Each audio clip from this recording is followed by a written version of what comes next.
Hi, hello, and welcome to the second episode of the Stage Manager Supply Co. podcast. We have no sponsor this episode, but instead are brought to you by my dad, paying for the internet to make this whole thing happen. My name is Claire. I am your host. Thank you for joining me today. As we start every podcast, I would first like to say that Black Lives Matter.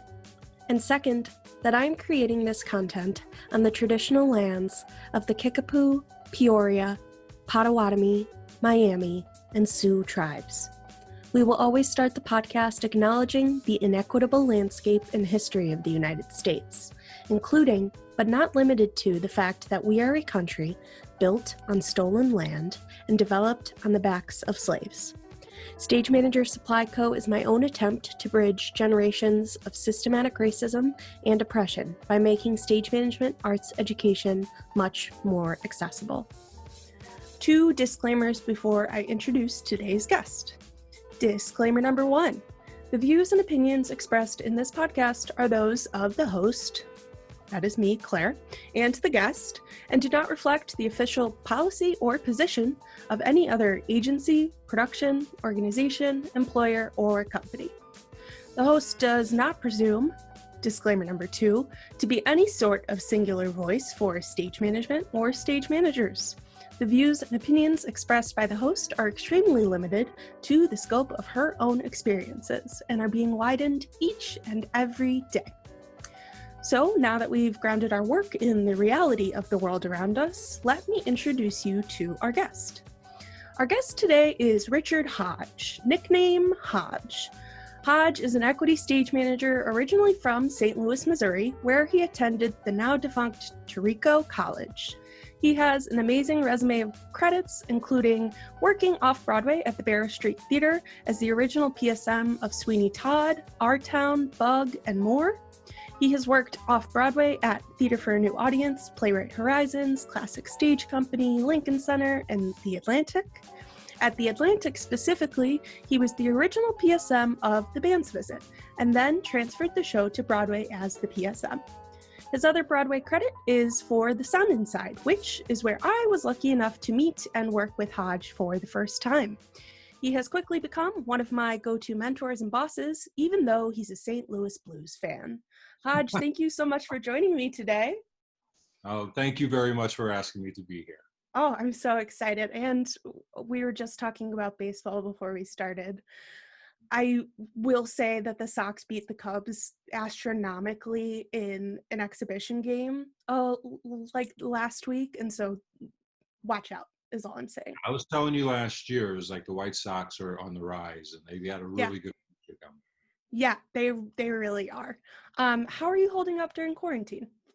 I'm doing pretty well. I mean, I try to schedule myself every day, almost as if I'm at work or something like that. It's like I'll get up at a specific time and check my emails, do a little writing.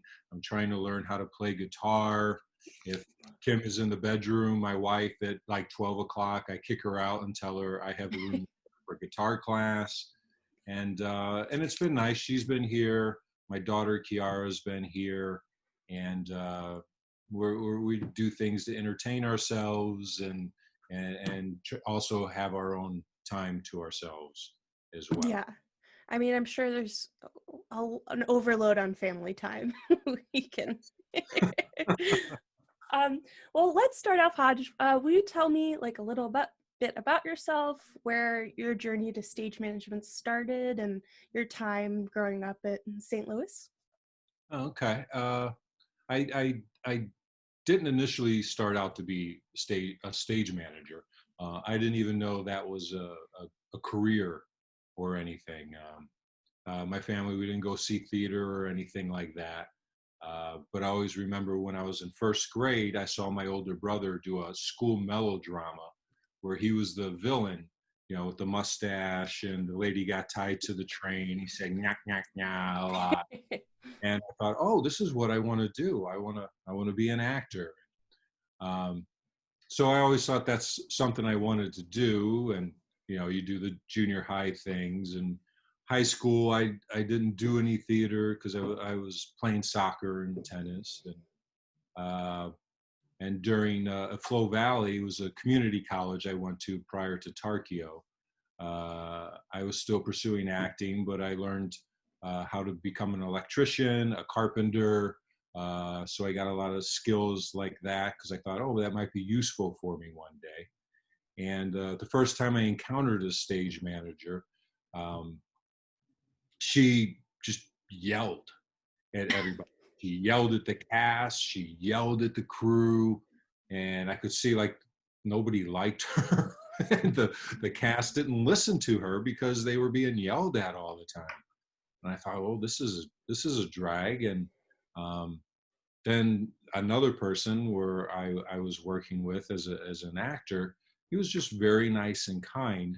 So when the time came when I transferred to Tarkio and I was asked to stage manage a show and whether I'd be interested, I thought, oh, I'm going to be like the nice and kind person. And I was like, please and thank you. And if there was something I needed them to do, I took them to the side and said, can I ask you a favor? It's like, I really kind of, and it seemed to work for me.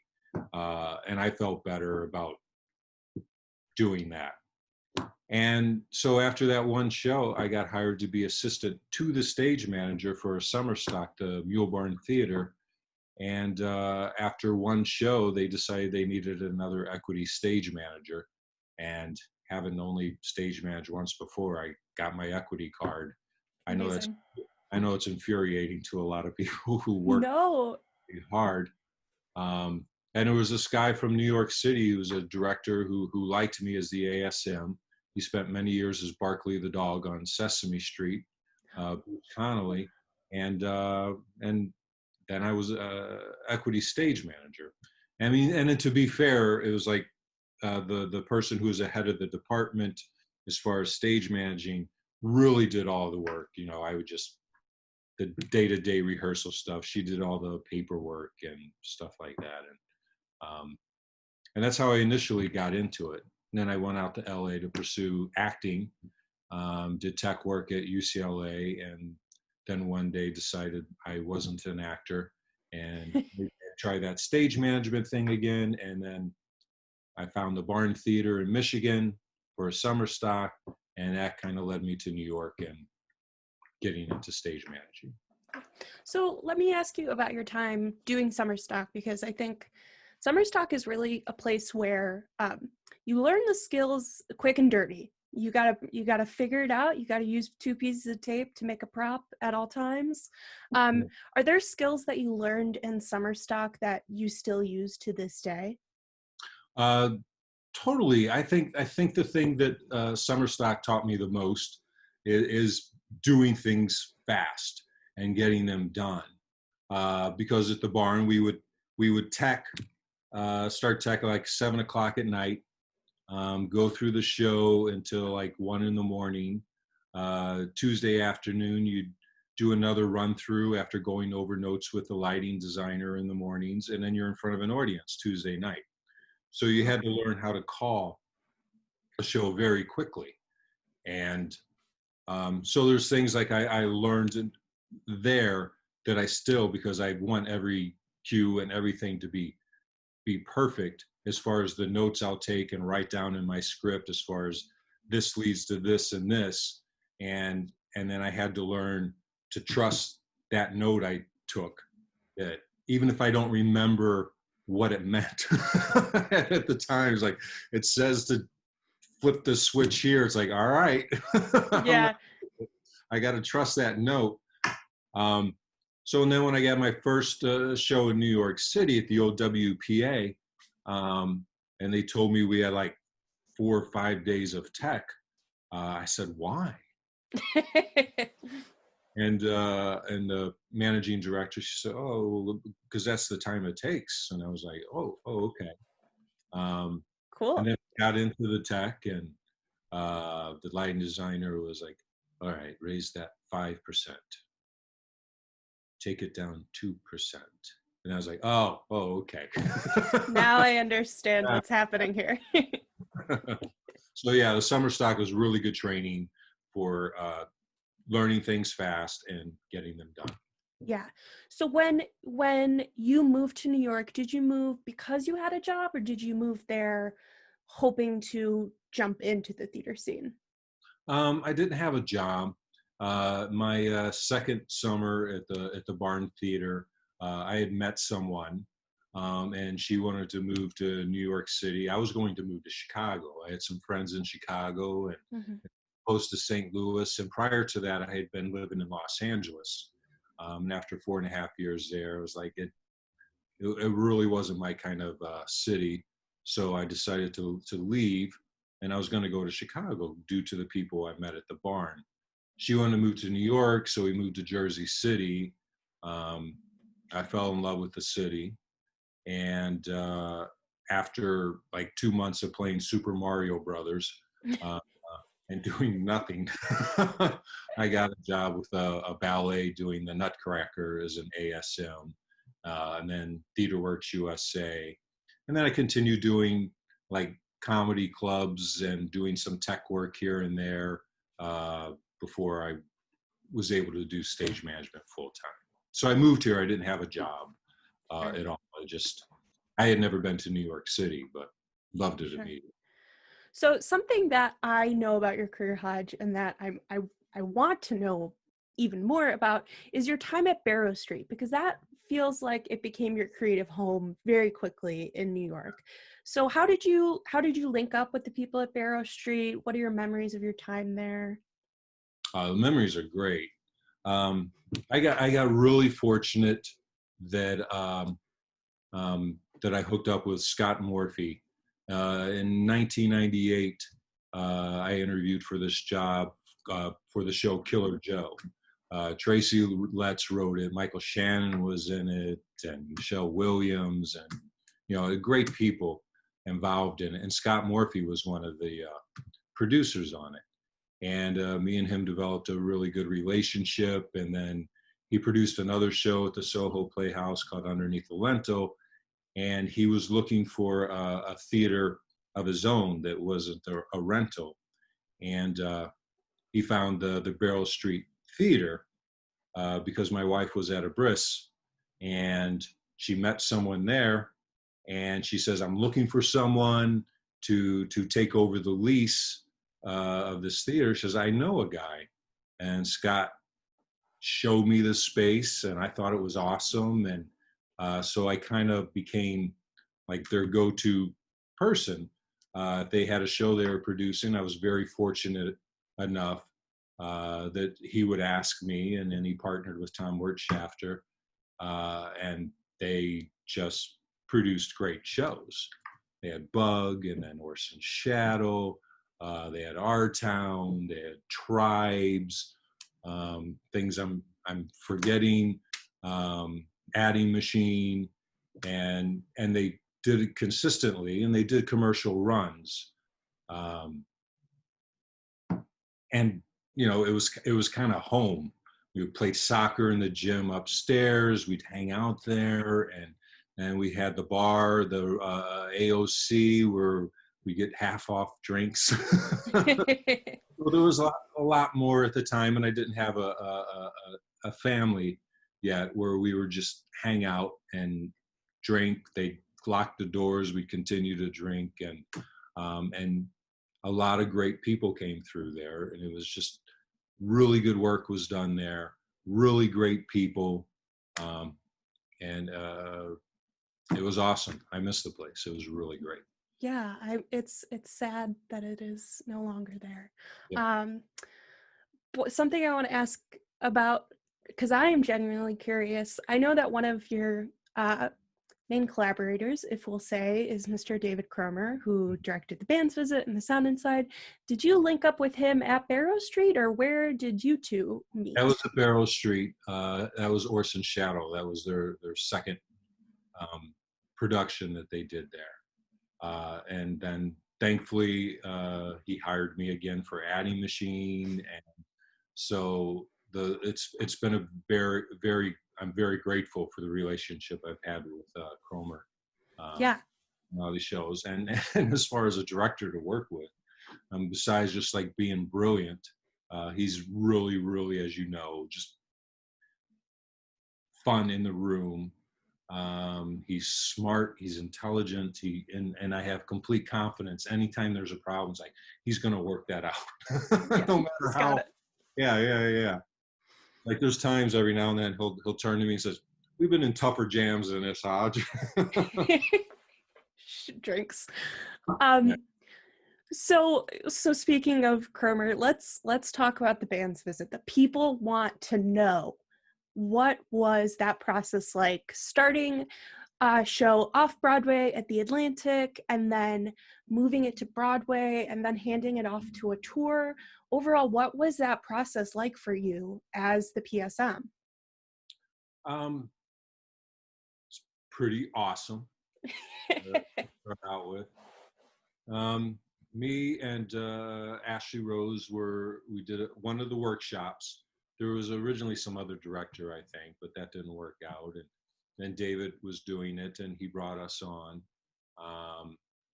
And we did the workshop, and then the Atlantic put it into its season, and it was very fun. The David Yazbek and Itamar are very funny, smart, intelligent people, and with Cromer, the three of them, just the rehearsals were fun. And musicals, by and large, the music is great. And you have like Tony Shalhoub, and you got Katrina Lenk, and everybody else that was involved with it, who was just so incredibly talented. So it was a really fun process in doing that. And we got into tech, and there was some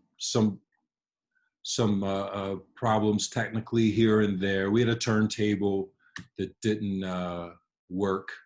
This is at the Atlantic? This is at the Atlantic. They kept stopping in the wrong places, and so lights would be unfocused, and or the set wouldn't be where it was supposed to be. Eventually, they found out that the computer brains were messed up, and so we had to get that fixed. We had a choreographer, Patrick, come in and did a great job in fixing a lot of the choreography, and it was a long process, the tech there, just because of some of the difficulties we had in those issues. But you work hard at the end of the day, and Cromer you trust, and it kept getting better and better and better.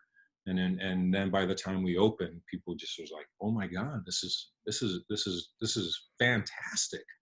And then you just breathe a sigh of relief, because you put so much time and energy into it that you're happy that people like it. And then there was talk about it moving to Broadway. And so, and at that time, what were you doing to prepare for that jump if you were going to make it? To Broadway? Yeah. Crossing my fingers, because I had never had a Broadway show before, and there was I had a meeting about my lack of experience in doing such a thing and whether I could do it, and and that's always it's always been something. It was like, what is the difference? Yeah. Because you don't even know. It was like, until you're in the room, there's more seats, but it's still just a show. You have your director, you have cast, you have more crew and stuff like that. It's on a larger scale, but it's still at its core just a show. But again, very fortunate that I was able to do that. And with that, you get another stage manager, so you have an extra set of, and you get 2 PAs. So it was great to have all that help. And some of it was a little easier. We didn't do the exact same production, but it was mostly the same. It got cleaner, it got better. It got a little bigger just because it had to because of the size of the stage and the depth, and they added a few new things. But then I had to learn a lot, like a lot of new language too. It was like the difference between a house carpenter and a production carpenter, and who's in charge of this and who's in charge of that. And so I went in a little bit intimidated because I just had never been here before. So I found myself somebody, a mentor, Arturo Perazzi, and I was like, what do I got to do? What does all this mean? And and we had lunch a few times, and I have questions about things for the long range process. Like just the dressing rooms, and assigning no's and the personalities and the contracts to them. And so there was a lot to learn. And then I learned that I wouldn't call every show. It's like off-Broadway, unless you're sick, you call every show. And they said you would have office time. And I was like, office time? What am I going to do with office time? There's a lot that you need to do with office time. And but after I got into the tech with the band's visit at the Barrymore, and then it's like, okay, this is just like any show. And then you get relaxed, and because at first it's like, oh, I don't belong here. I've never been asked to be here before, so there must be a reason. Yeah. Isn't that such an interesting phenomenon with Broadway, of the wall to get there? What do you think creates that?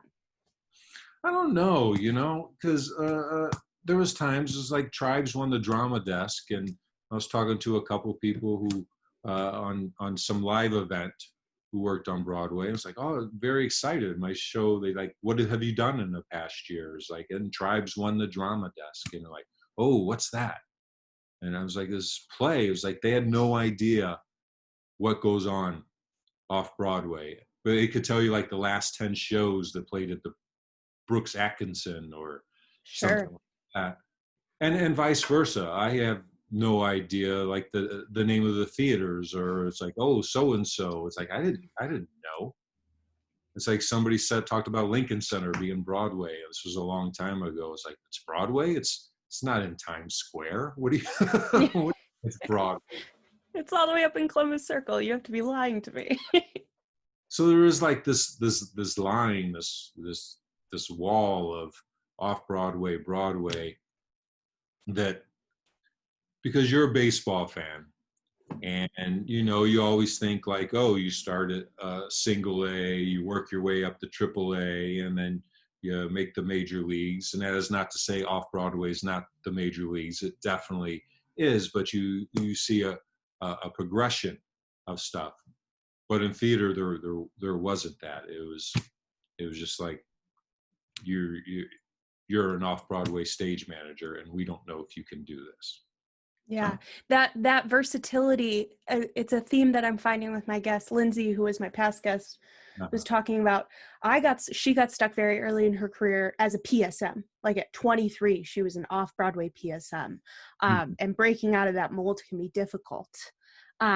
Something I do want to ask you about that you kind of briefly mentioned was that when you transferred Band's Visit to Broadway, your team triple expanded to include 3 new members. So what was that process like of finding 2 PAs and a stage manager on top of Ashley Rose, who was the 3rd member of the Sound Inside team? How did you go about getting the team set? Well, with the 2 PAs, it was like one of them was Josh, and friend of the podcast and creative team of Stage Manager Supply Co. Yeah, he was a PA. I did have one PA at the Atlantic, and Josh was one of them. And that was the first time I worked with him. I interviewed him on a phone from Kentucky. He was there, and a lot of people spoke very highly of him. And I said, well, get here. I have a job for you. And he was awesome, as you know he is. And Then he was my ASM on Sweeney Todd at the Barrow Street. And so he was one PA. And then I just interviewed some people to be the second PA. And I think general management helped me, like threw me some names on who would be good for that. And as far as the other stage manager, who was Charlene I had worked with on like Arthur Ashe Kids Day, a live event. And she had many years of experience, so I thought she would be good for that because she would help me with, oh, production contract is this, and house is this, and the differences, and shouldn't you be taking care of this? Yeah, no, so know? she had Broadway experience, and you filled the gaps in your education with a team member who could support you in that way. Yeah. That's awesome. That's Because when we awesome. went to check out the Barrymore before even the set went in, she rang the doorbell, came in like she owned the place, and I was like, "I'm sorry, I don't want to bother you. Is this is this okay?" Don't I let me. You do you. Yeah, I lacked confidence in the beginning. As we talked earlier, it's like there must be a reason I wasn't invited in the club or something, you know. So Sure. yeah, And it's then still how looking back on it, but at the Yeah, time, yeah. Perspective is everything. Um, I also want to ask you about Band's Visit. How was it during award season? What was that like, taking a show through winning almost all the Tony Awards? um, it was fun. I was glad when it was over and it was done, because there's like this underlying kind of tension and pressure during it, because especially, you know, you want to win Tonys. It was like you want your show to run as long as it could run. You want it to be recognized for being really good. um, I didn't realize like Tony voters came in like so early during the process, because we opened October or November, and like within weeks, I was informed Tony voters were there. And then in the spring, there's like a big Tony push season where they're there all the time. There's these parties where you invite Tony voters, and then there's some press stuff that you do. Um, and so like if it was a like a big Tony show, it was like I wanted to call it, because I took pride in the fact that if they're going to be judging what's going on stage, uh, good or bad, I was like I wanted to be the one who did that. But then a light doesn't work. You know, we had Big Bertha in the back, which would change around, and that didn't work. It's like, oh no, that's bad for Tyler. You know, something happens and it was the sounds like, oh no, or you know, because then you think, oh, that could be that one less vote, and you know, you just put a whole lot of self-imposed pressure on yourself to, and cast too is like, oh, I feel really bad that this happened, or can we ask them to come back? Yeah. Oh, we can't ask them to come back. And then when you finally get there and you learn, you do your rehearsals, and it was exciting. You're at Radio City Music Hall, and it's so big, and all the other shows who are nominated are there, and they're rehearsing and doing their thing, and you know, there's the party, and so you were back and forth on a bus, whoever's performing, bringing them there, bringing them back to the theater to change, and going there with the musicians back and forth. Um, and then as the night went on, Edamar won over Tina Fey. We're like, wow, that's awesome. And then Ari won, and it's like, this is going our way. And then it just kept building and building and building, and it was incredibly exciting. And then you go to the party, and not that the party was a letdown, but you're just so a release of everything at the time. I think if I'm ever fortunate enough to go through it again, I'd enjoy it a lot more. Well, you Knowing what, kind of have a base of understanding of what the process is going to be next time. yeah, yeah, yeah. Yeah. But it was very exciting. Yeah, completely. I was at Williamstown when they were doing the Sound Inside at there before it went to Broadway, and I remember Cromer had left to go to the Tonys, and then the next day came back very tired with the Tony Award to show. And at one point used it as a doorstop. So that's really great. Because him and Yazbek went back and forth with posting like videos of their Tonys. One was Cromer. He just opens up the fridge, takes out a drink, and in the back of the fridge, you see his Tony Award. That's iconic. That's really good. Um, Something you mentioned briefly that I totally goofed and didn't ask you about was the production of Sweeney Todd that you did at Barrow Street.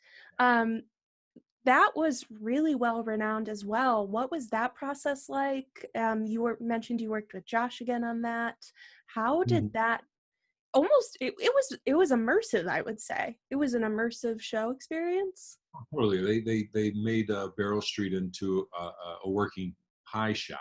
Yeah, yeah. There was some small one that they did it in Tooting, and so they kind of took what that looked like, and expanded it to make it a theater, so you could have. I think they sat like 130 people or something like that, and but it was a working pie shop because before you could go there and you'd get yourself, um, a small pie, mash, and a drink. You'd eat it there, and then they'd clean up, and then they'd seat everybody. Um, and the pies were delicious. You were always, when there was an extra one, if you could scam one, that was really good. Uh, yeah, they totally transformed it. All the lights were hidden in grates and stuff like that, so you didn't see them. Oh, You didn't see any microphones or anything. They had like some overhang lights which were used for dinner and stuff like that. And I think maybe at the top of Act Two, but otherwise, everything was hidden underneath the counters, and so because they wanted people to see it was just a pie shop, and then it became a theater, and they would dance on the tables, or walk across, or stage dive and stuff like that. Um, and the audiences by and large really enjoyed it. When you got Sweeney Todd taking a razor to your throat uh, during his singing, I mean that's pretty cool. Um, it was a great experience. It was really exhausting because instead of the typical hour and a half, you had to get there 2.5 hours before, because they had to do the pie shop, so you had to be set up with everything beforehand. And there was a lot of upkeep that Josh and the crew had to do with and Brian had to do with the pies, because the pies would get messed up, and just trying to figure it out, because you don't have the resources and the crew off Broadway that you do on Broadway.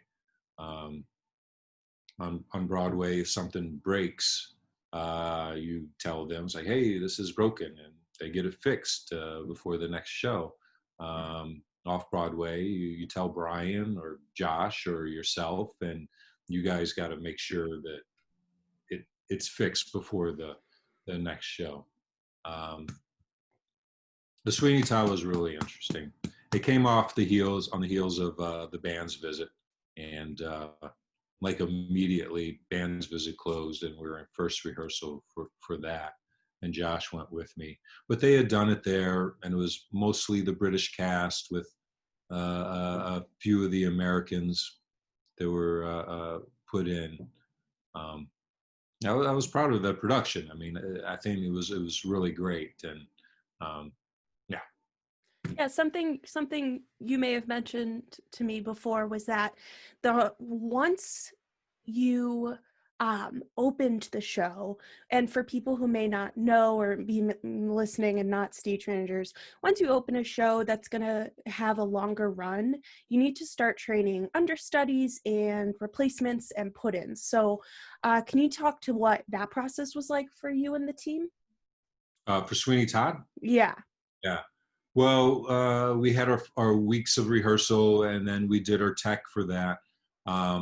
Before we opened, we started our understudy rehearsals for 2 weeks to get our understudies up to par, and we had to do those 2 weeks quickly because the British cast could only stay for a certain amount of time.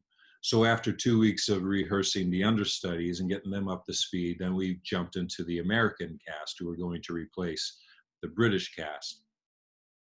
So we did our rehearsals with them, which was like 2.5 weeks, and we didn't quite initially schedule enough time to get all that work done, and then we had other, like, between shows rehearsals, and me and Josh had mistakenly thought, oh, let's just us do it. We thought they were going to, like, oh, we'll hire you a subs. Like, no, we'll make a lot of overtime. It's like, it'll be fine.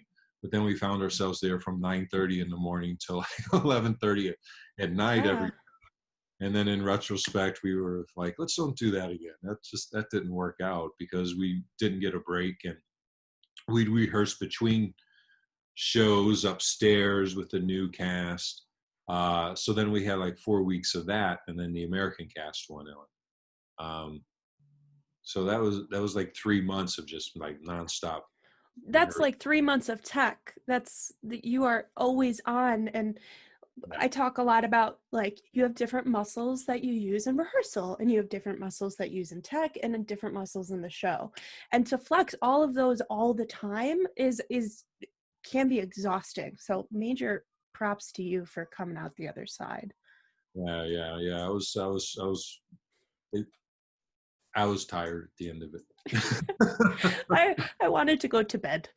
And then to like one rehearsal understudy a week. It was like, oh, thank God. Yeah, just for some show maintenance. Yeah. Um, I would also be remiss not to ask you about the show where we met, which was The Sound Inside. Hodge, what was your first impression of me as a PA? Well, I had a lot of knowledge beforehand because you worked with Ashley Rose on the tour rehearsals, and she said you were going to be great. And my impression of you was that you were going to be very disciplined. Everything was going to be on time. You were going to be very nice, very polite. You laughed maybe at a couple of my jokes. I was like, that's fine. She's going to be okay. She likes baseball. Um, I was very impressed. You're a great PA. All right. We talked enough about me now. Oh, it's like, because that's really important. Like the first impressions, it was like, I want to work with somebody I'm going to enjoy being around, Yeah. and then who will hopefully enjoy being around me as well, because we're going to spend a lot of time with each other. And if you don't make that kind of connection in an interview or something, it's like, I don't know. No matter how good you think they might be at their job, if you're not going to enjoy being around them, then. Yeah. It's definitely a human first, job second kind of mentality. Yeah. So what was the Sound Inside process like for you? Did Cromer reach out to you about it? How did you end up with the show? I knew he was doing it in the fall, and I had worked with Adam Rapp before on the Red Light Winter at Barrow Street, and so I was really hoping to be involved with it. They had done it like at Williamstown, and it went really well, and I knew it was going to be happening at Studio 54, and summer was going on, and I kept waiting to hear something and waiting to hear something. I was like, oh no, that's like, maybe I'm not going to do it. So I sent Cromer a text and said, hey, I'd be really interested in doing the sound inside. And then I got an email from Jeffrey Richards' office later that afternoon, and it turned out they had sent me an email, but it went to my junk folder. Oh no. Like a week and a half earlier, and I looked through my junk folder and I saw it there, and they're like, "Didn't you get this?" I was like, "No," because I would have answered by then. So, but they had a weird process because they had done it in Williamstown, and me and Ashley Rose were only brought on for a week of rehearsal, and you for a week of rehearsal. So the cast knew the show really well, and pretty much I think it was like the first day or second day, they're like doing a run through and First day run through. And Will Hockman saying, "Hey, where's this prop? Where's this prop?" He's like, "We don't know. We don't know." You tell me. So, but that kind of goes back to the summer stock thing, where it's like you're just doing it. So I kind of liked it in that way, and it's not a musical, and there wasn't like tons of set moves and stuff, but you got to learn, like, when that would come and when that would go, and we were able to learn it fairly quickly. So I think we felt pretty strongly going into tech that we know as much about the show as we should at this point. Yeah. So it was strange not having all those weeks of rehearsal, but that was fine. Yeah, we made it through. We teched it. Yeah. And then once Sound Inside got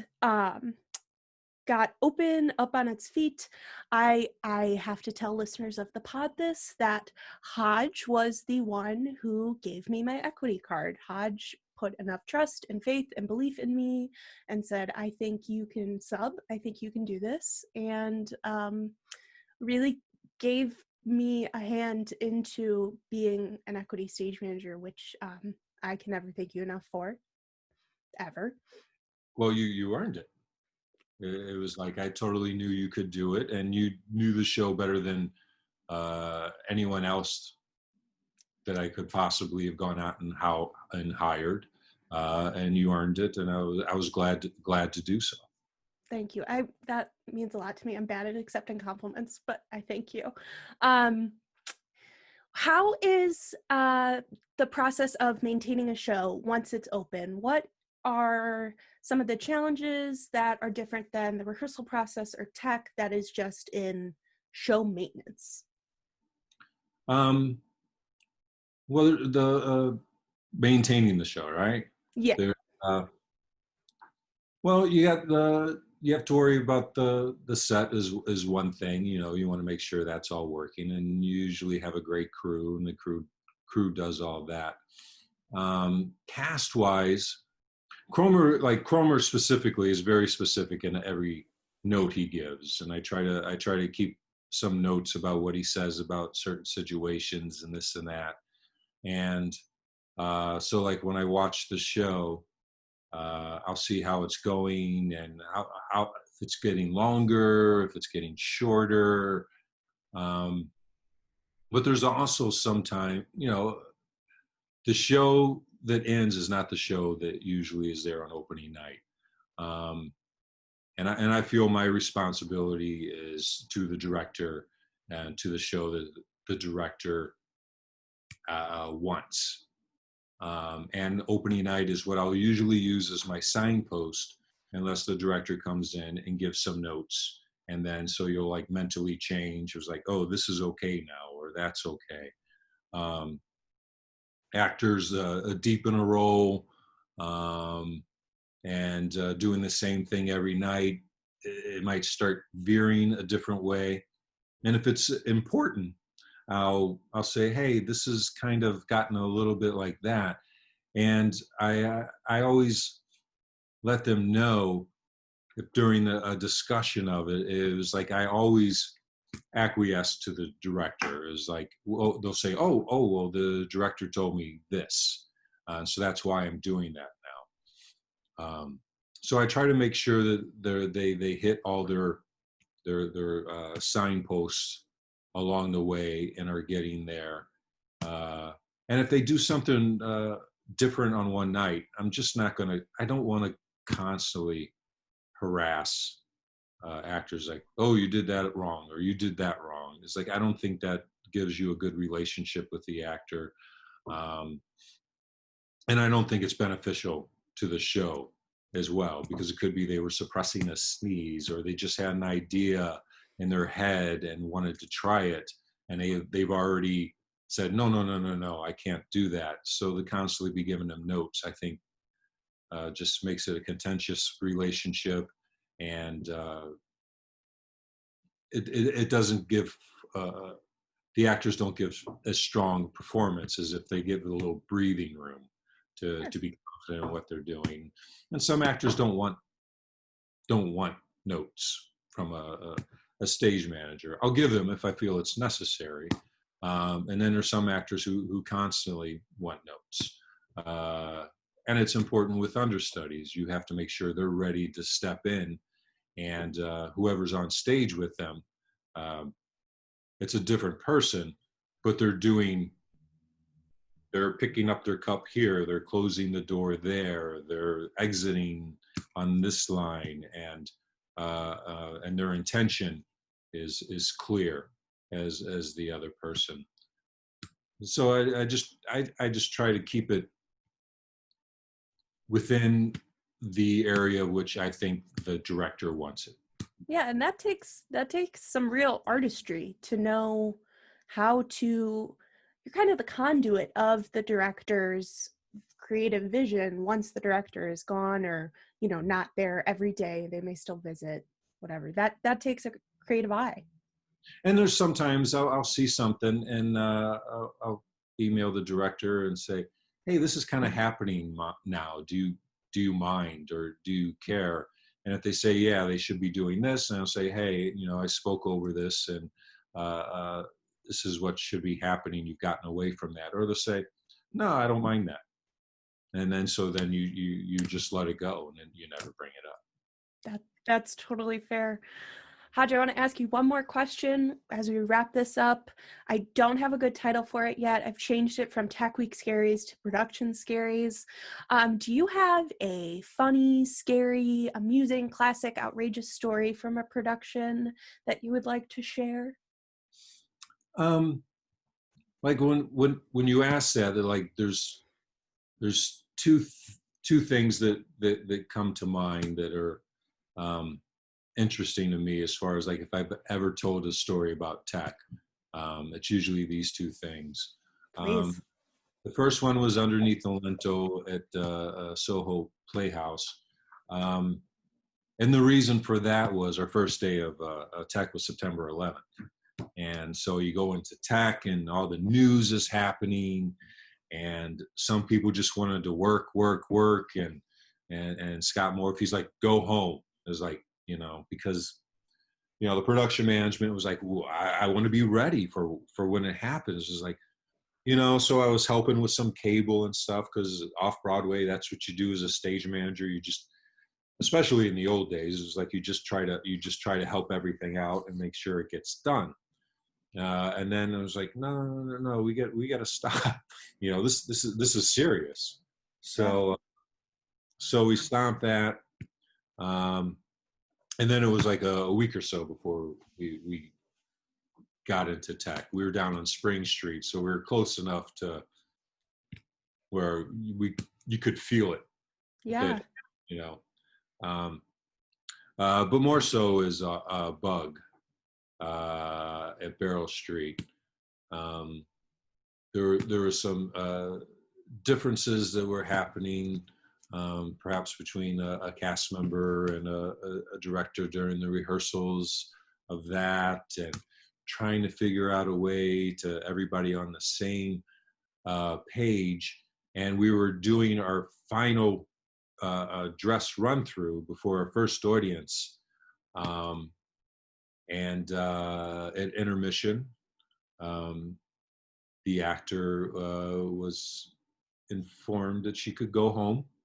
And so she did. The producers came and talked to all of us and said that she would no longer be a part of this production. We're going forward. We're going to open at the exact same date. They kind of saw this was happening. And Scott had sent a script to someone who had done the production in London, Shannon Cochran. She came in. Oh, and what was interesting on that is, so the producer said, we're still going to do this. We're still yay team, let's go. And they left. And so nobody knew quite what to do. So they went to the bar down the street.